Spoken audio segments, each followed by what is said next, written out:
IIT JEE India का one of the toughest exam, इसकी preparation कैसे होती है?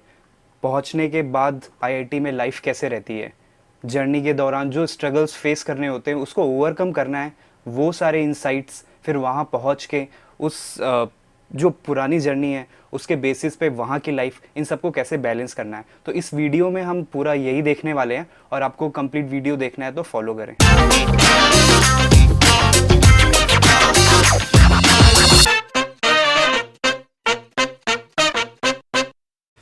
हेलो, स्वागत है आप सभी का टॉक विथ रजत पे। और आज हम जो डिस्कशन करने वाले हैं वो बहुत ही इम्पॉर्टेंट है। आज हम जो डिस्कशन करेंगे वो है आईआईटी जेईई की प्रिपरेशन से रिगार्डिंग। आज हमारे बीच है खुशबू। खुशबू मटेरियल साइंस की स्टूडेंट एट आईआईटी गांधीनगर। तो आज हम खुशबू से जानेंगे कि उनकी प्रिपरेशन कैसे रही आईआईटी जेईई की, किन किन स्ट्रगल्स को फेस किया, कैसे ओवरकम किया, और फिर यहाँ आके उनकी लाइफ में क्या चेंजेस आए, यहाँ पे क्या फैसिलिटी है, कैसे परस्यू किया उन्होंने अपने इस ड्रीम को। तो खुशबू, स्वागत है आपका हमारे यूट्यूब चैनल पे। और आज हम जो डिस्कशन करेंगे उसके रिगार्डिंग, जो सबसे पहले हम आपसे पूछना चाहेंगे कि अभी यहाँ पे आके कैसा लग रहा है आपको, और थोड़ा सा आपकी प्रिपरेशन के बारे में बैक में जाके कि हाँ आपको कैसे रियलाइज़ हुआ कि आईआईटी जेईई की प्रिपरेशन करनी है, और या बेसिक मतलब प्रिपरेशन के रिगार्डिंग थोड़ा सा।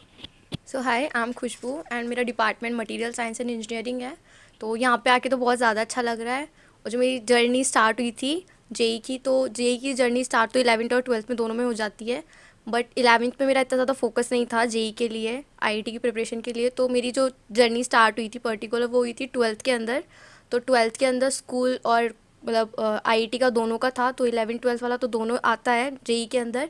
बट पर्टिकुलर जब 12th में मेरे को रियलाइज़ हुआ कि हाँ अभी मेरे को अच्छे से करनी है जेई की प्रिपरेशन, तो उस टाइम मैंने कोचिंग करी थी बिकॉज़ स्कूल में तो ऑनलाइन था पूरा। तो मैंने जो कोचिंग करी थी वो भी ऑनलाइन ही थी अनअकैडमी से। तो वहाँ से टीचर्स ने हेल्प की थी, तो उस टाइम मेरे को 11th का भी थोड़ा सा बैकलॉग जो था वो कवर करना पड़ा था। जेई की जो प्रिपरेशन होती है, वो one of the toughest exam है इंडिया का। काफ़ी स्ट्रगल्स फेस करना पड़ता है। तो उसके रिगार्डिंग तुम्हारी क्या मतलब स्ट्रेटजीज थी जो तुमने मतलब प्रिपरेशन के टाइम पे फॉलो की? क्या हैबिट्स थे, रूटीन कैसा था? मतलब कोई पर्टिकुलर शेड्यूल फॉलो करती थी कि मतलब ऐसे ऐसे पढ़ना है, क्या क्या था? थोड़ा से उसके बारे में। हाँ। हाँ, तो मतलब जब आप प्रिपरेशन करोगे तो ऐसा होता है कि अपने डे को प्लान करना और अपने ऐसे जो भी चैप्टर्स हैं उनको एनालाइज करना कि कहाँ पे कौन सी मिस्टेक्स हो रही है। और इस एग्ज़ाम में अगर तुम एग्ज़ाम दे रहे हो तो तुम्हें पता होना चाहिए कि हाँ कौन से टॉपिक्स आने वाले हैं। तो उसके लिए एक प्लान करना पड़ता है डे, ताकि जो तुम्हारा सिलेबस है वो टाइमली कंप्लीट हो पाए। बिकॉज 11th और 12th का दोनों आता है जेई में, तो वो करना थोड़ा मुश्किल हो जाता है। तो बैकलॉग्स कंप्लीट करना, रिवीजन करना इंपॉर्टेंट होता है।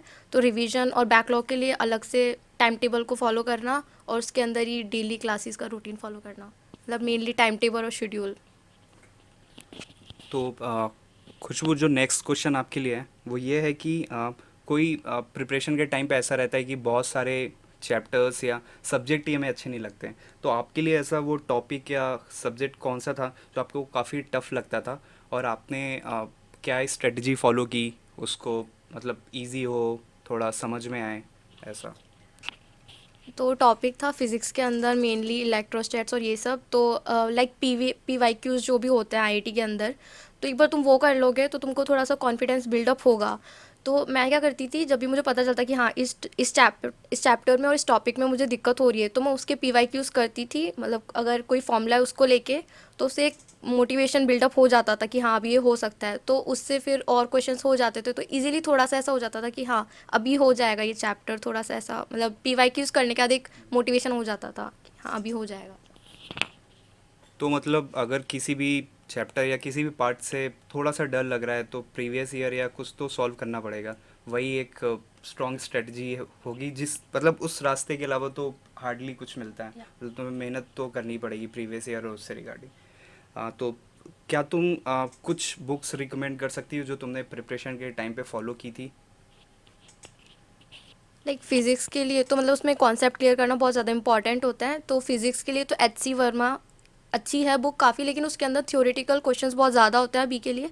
पहले थ्योरी वाले क्वेश्चंस आते थे, बट अभी उसके अंदर एमसीक्यूज़ उसके अंदर बहुत कम है। तो एमसीक्यूज़ के लिए तो पीवाईक्यूज़ ठीक है, बाकी कॉन्सेप्ट क्लियर करने के लिए एचसी वर्मा, मैथ्स के लिए अरिहंत अच्छी है, और इरेडोव के लिए भी जा सकते हो, मतलब अगर एडवांस क्लियर करने हैं तो। और फिज केमिस्ट्री के लिए ओपी और एन अवस्थी अच्छी है काफ़ी। और केमिस्ट्री के लिए तो मेनली एनसीईआरटी अच्छी है, बट एनसीईआरटी के अंदर थ्योरी ज़्यादा है, तो उसके क्वेश्चन प्रैक्टिस करने तो एन अवस्थी, और फिर पीवाईक्यूज़ तो इंपॉर्टेंट होती है, तो पीवाईक्यूज़ भी। स्कूल लाइफ को भी साथ में बैलेंस करना रहता है उस टाइम पे। 11th है, 12th है, देन जेई की प्रिपरेशन भी साथ में चल रही है, तो स्कूल को भी मैनेज करो, जेई की प्रिपरेशन भी करो। तो इन दोनों के बीच में बैलेंस कैसे बनाया? मतलब कई बार ऐसा होता होगा कि हाँ, प्रिपरेशन यहाँ पे छूट रही है, कोचिंग का कुछ अलग असाइनमेंट है वो भी करना है, बट स्कूल के अलग करिकुलम को फॉलो करना है, वो भी एक हेडेक है। तो स्कूल लाइफ को कैसे बैलेंस किया, और दोनों को साथ में कैसे लेके आगे गई, और फिर प्रिपरेशन कैसे किया? तो जैसे कि जेई के अंदर तो 11th और 12th का दोनों का सिलेबस आता ही है, तो 11th के अंदर जब स्कूल में वो पढ़ाते थे तो स्कूल का तो फॉलो करना ही पड़ता था।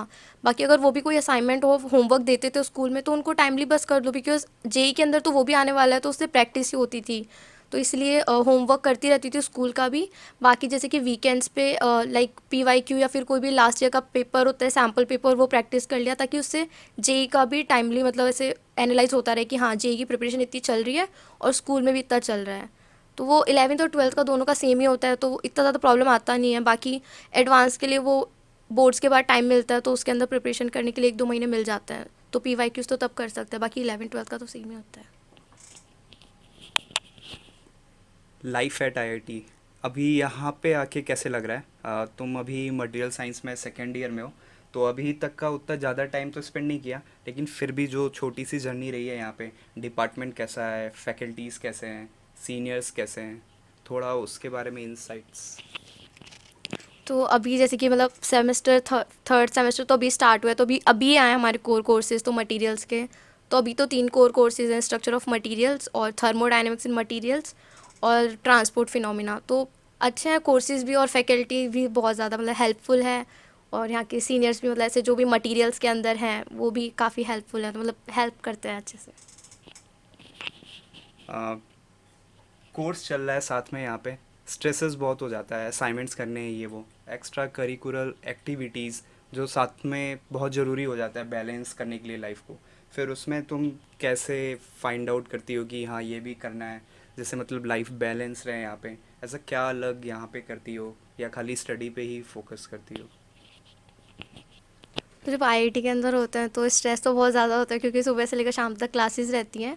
तो जैसे कि सुबह से लेकर शाम तक क्लासेस रहती हैं, तो उसके बाद यहाँ पे मतलब ऐसे पीई का टाइम अलॉट ही है, तुमको 1 घंटा यहाँ पे पीई करना पड़ेगा। तो जैसे शाम को पीई का टाइम होता है, तो वहाँ पे माइंड रिलैक्स हो जाता है थोड़ा, जो भी तुम्हारा फेवरेट गेम है तुम उसको चूज़ करके खेल सकते हो।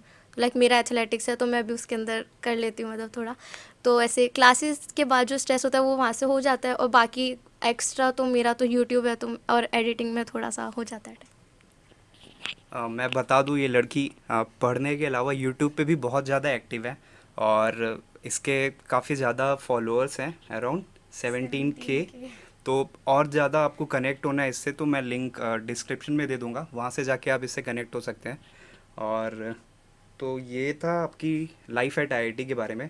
अभी टाइम मैनेजमेंट से रिगार्डिंग, पहले जब तुम्हारा प्रिपरेशन चल रहा था जेई के टाइम पे, उस टाइम पे जो टाइम मैनेजमेंट था, और अभी अब तुम कॉलेज में आ गई हो, तो यहाँ की जो कोर्सेज वगैरह रहते हैं, असाइनमेंट्स भी मिलते हैं, और फिर तुम्हें पी जो फिज़िकल एक्टिविटीज़ है उसके लिए भी टाइम मैनेज करना है, तो यहाँ पे कॉलेज अभी आगे तुम मटेरियल साइंस डिपार्टमेंट में, अभी कैसे टाइम मैनेजमेंट है, मतलब दिन का रूटीन क्या रहता है? तो सुबह 8:30 से नॉर्मली मतलब जनरली 8:30 से क्लासेस स्टार्ट हो जाती हैं, और मैक्सिमम मतलब ऐसे बीच बीच में गैप आता है, बट 6 बजे तक क्लासेस चलती हैं, तो उसके बाद 6:30 से 7:30 तो पी होता है। बाकी उसके बाद फिर अपने असाइनमेंट्स कर सकते हैं, मतलब वीक डेज पे तो यही होता है, बाकी वीकेंड्स पे असाइनमेंट्स और इन सब का टाइम मिल जाता है, उनकी डेडलाइन फिर मंडे को होती है, तो वो हो जाता है पूरा। सुबह से लेकर शाम तक तो क्लासेस रहती हैं फिर। असाइनमेंट्स बहुत ज़्यादा हेक्टिक रहते हैं, कैसा है? नहीं, अभी तक तो नॉर्मल नॉर्मल चल रहा है, बिकॉज अभी स्टार्ट ही हुआ है, तो अभी तक तो ठीक ही है। अभी इतना हम्म, ज़्यादा असाइनमेंट्स है नहीं। हाँ, तो अभी हम लास्ट क्वेश्चन पे हैं अपने, और ये बहुत ही इम्पोर्टेंट है इस सेंस में कि अभी तुम यहाँ पे जो भी तुम्हारी छोटी सी जर्नी रही है, शॉर्ट 1.5 to 2 years, अभी जब तुम पीछे मुड़ के देखती हो कि हाँ उस टाइम पे यार ये कर लेना चाहिए था, अगर ये भी किया होता तो हाँ थोड़ा और बेटर कंडीशन में, स्टेट में होती, अ, क्या मिस्टेक्स थी जो कि तुम्हें अभी पीछे देखती हो तो हाँ मतलब ये अवॉइड करना चाहिए था, स्टडी से रिगार्डिंग या मटेरियल से रिगार्डिंग या कुछ भी ऐसा क्या है कि जो तुम मतलब बाकी जो नेक्स्ट जनरेशन है जो भी आई टी जेई की प्रिपरेशन कर रही है उसको एक एज अ टिप या एज अ मैसेज देना चाहोगी? Okay. तो सबसे मेनली इम्पॉर्टेंट ये होता है कि 11th और 12th के अंदर जो भी चैप्टर्स है वो पूरा सिलेबस आता है जेई के अंदर। तो मेरा 11th का तो पूरा छूट ही गया था, तो वो मेरा बैकलॉग बन गया था, और मेरे को वो और बोर्ड्स का और फिर 12th का तीनों चीज़ को एक साथ ही मतलब एक ही साल में पूरा कंप्लीट करना पड़ा था। तो ऐसा हो कि बैकलॉग मतलब बैकलॉग ना हो तो वो ज़्यादा बेटर है। तो मतलब जितना अवॉइड कर सकते हो उतना अवॉइड करो बैकलॉग को, ताकि जो 11th के जो चैप्टर्स है, क्योंकि 11th बेस होता है, अगर 11th अच्छे से नहीं हुआ तो फिर 12th में बहुत ज़्यादा दिक्कत आती है। तो 11th के बेसिक्स अगर क्लियर रहते तो शायद थोड़ा ज़्यादा अच्छे से हो पाता। तो ये हमारे सेगमेंट का लास्ट क्वेश्चन था। वी थैंक खुशबू कि उन्होंने इतना ज़्यादा वैल्यूबल इंफॉर्मेशन आईटी जेई की प्रिपरेशन के रिगार्डिंग दिया, अपनी जर्नी से रिगार्डिंग दिया, उन्होंने क्या क्या फेस किया था, क्या कैसे हैंडल किया। तो अभी ये सेगमेंट हम यहीं पे ख़त्म करते हैं, और बहुत ज़्यादा अलग टॉपिक्स पे जिस पे भी आपको चाहते हो कि मैं इस पे वीडियोस बनाऊं इस टॉपिक के रिगार्डिंग, वो आप कमेंट सेक्शन में जाके बोल सकते हो, या फर्दर कोई डाउट्स हो तो आप कमेंट सेक्शन में जाके मेंशन कर सकते हो। Thank you.